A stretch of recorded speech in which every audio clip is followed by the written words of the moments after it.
we hit on the arena.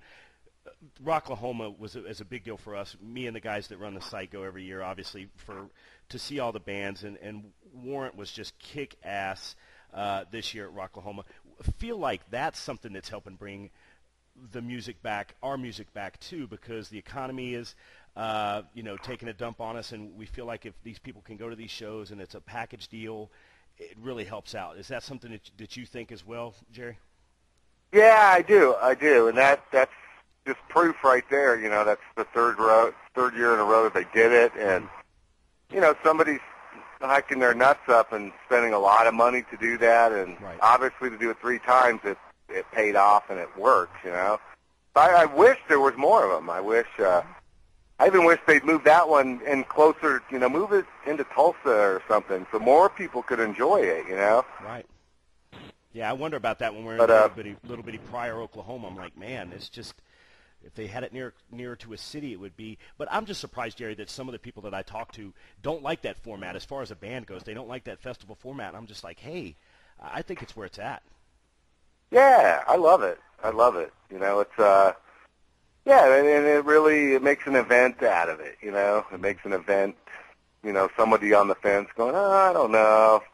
I want to go see Cinderella, see Warrant, or see the Brad, but shit, if they're all together, Yeah, sure. Why not? Save some gas money. Yeah. And that's a real priority now, for sure. Jerry, I know your influences have been, well noted. It's, Geezer Butler, and of course you mentioned Rudy Sarzo. When it comes, I don't talk to a lot of bassists, and I feel really fortunate when I do get somebody that knows the instrument. Is there anybody doing anything now that you kind of are listening to, or is there another influence maybe other than those two guys that you could tell our listeners about? At the current time, not really bass-wise, but I've really kind of honed in, or trying to hone in on songwriting. So with that, I've kind of learned to play the guitar, learned to sing a little bit, learned to play the keyboard. So I kind of expanding to different things. Mm-hmm. And but nothing feels like a bass when I put that on. It's just boom. It's a mean instrument. Yeah, it's cool, man. There's something about it. But I think once you get to a certain point, you kind of you're your own thing, But you're always in, like guys like Flea and things like, people like that are just, that's insane to me. I'm like, God, Mm-hmm.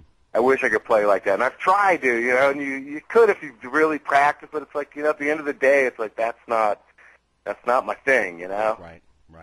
You kind of, my kind of thing is like, try and lay down a really good rhythm and every single song do something really, really technical and cool, so that people are listening, they're hearing you lay it down, and all of a sudden, oh, okay, that guy could play. Yeah. That's kind of my little formula, without being too noodly and losing the drive, Yeah, and then that's what people think of when they think of Jerry Dixon playing bass guitar. Certainly have influenced a lot of people, yourself for sure.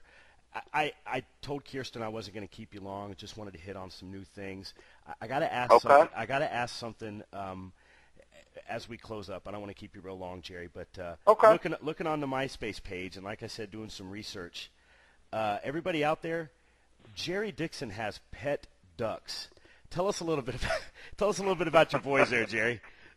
Oh my God! Well, I not only have pet ducks, I have 2 parrots. That's right. I have 2 dogs and a cat. So I don't know, the duck.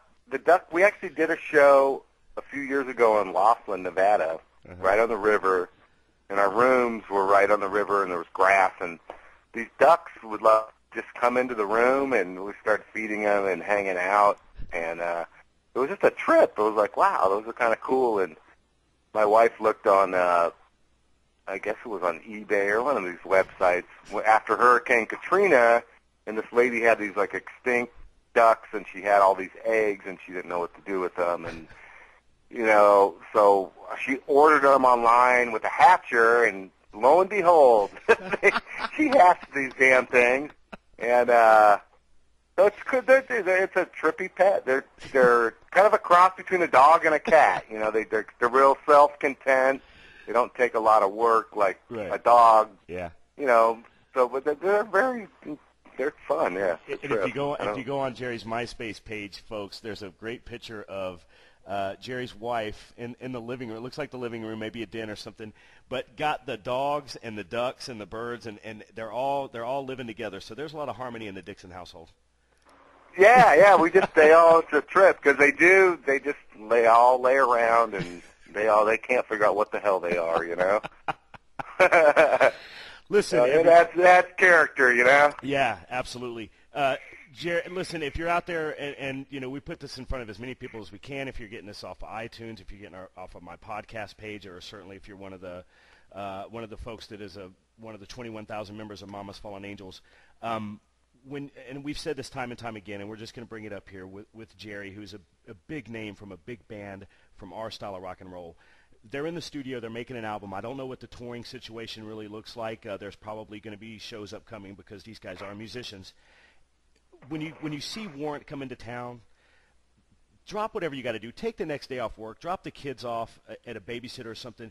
Go out and have some beers and have a good time and listen to the music that really made us fall in love with rock and roll because like Jerry and I alluded to, you don't know when it's just going to dry up totally, and these guys are still out there doing it, so you need to go support that. Yes, please. Very, very well said. Thank you very much. That's my spokesman speech. for rock. I love it. I'm going to have to write that down. I say that just about every time, Jerry, but I think that's the best time I've done it, so you've made me feel real comfortable, man. I appreciate it. Yeah. All right. That was perfect. You're bringing a tear to my eye. Jerry, this has been a real big honor and a pleasure for me, man. We thank you carving out some time here. Sure. Keep in touch and let Kirsten, our publicist, know if you ever need anything or if we get out in your area or whatever. We'll take care of you guys. Tell Kirsten I took care of you and tell her that I will. That it probably wasn't anywhere near as bad as she thought it was going to be when she was talking with me setting it up. Okay, I will. Thank you. Jerry, rock on. We'll see you, buddy. Okay, talk to you soon. Bye-bye. Bye.